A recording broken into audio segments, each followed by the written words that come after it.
Quinta corsa, premio Mobil 1, è una condizionata per cavalli di 4 anni, non vincitori di 25.000 euro in carriera, sono in 7 al via.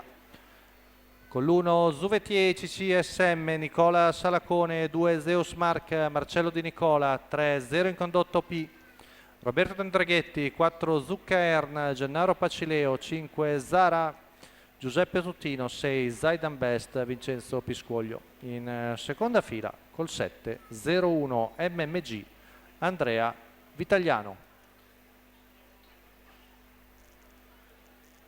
Vediamo un po' in ritardo arrivare ora a rete Zara.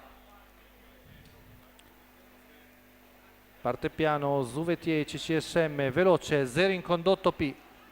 Prende il comando sotto l'attacco di Zara. Insiste Zara, quantomeno per scavarsi il posto che ora trova.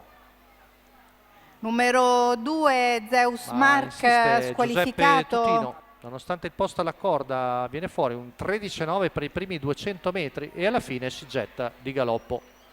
Anzi, si rimette al volo e si sistema secondo Zara. Poi vediamo 01 MMG in terza posizione davanti a Zuvetier CCSM.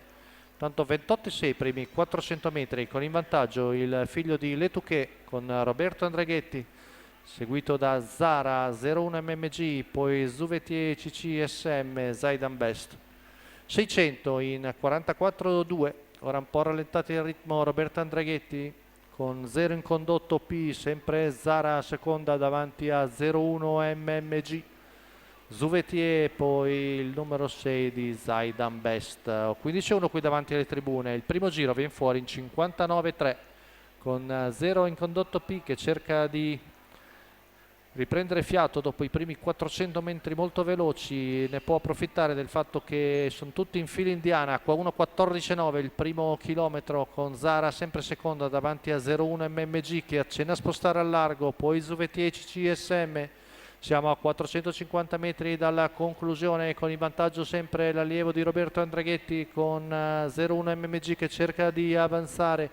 Sempre Zara seconda alla corda davanti a Zuvetier CCSM che va di dentro. Siamo a poco più di 200 metri dalla fine, con 0 in condotto P che cerca di staccare Fara, poi Zuvetier CCSM, 15-1 l'ultima curva, retta di arrivo, 0 in condotta OP, stacca ancora e regala il triplo a Roberto Andreghetti, mentre Zuvetier CCSM con Nicola Salacone prende il secondo posto davanti a Zara. 1.13,9 la media al chilometro per il figlio di Letouquet, che viene a vincere per la scuderia Ecurie Way France il training da programma di Andrea Bavarese agli effetti di Eric Bondo. Vittoria facile. La quota in chiusura da favorito netto di 1,19.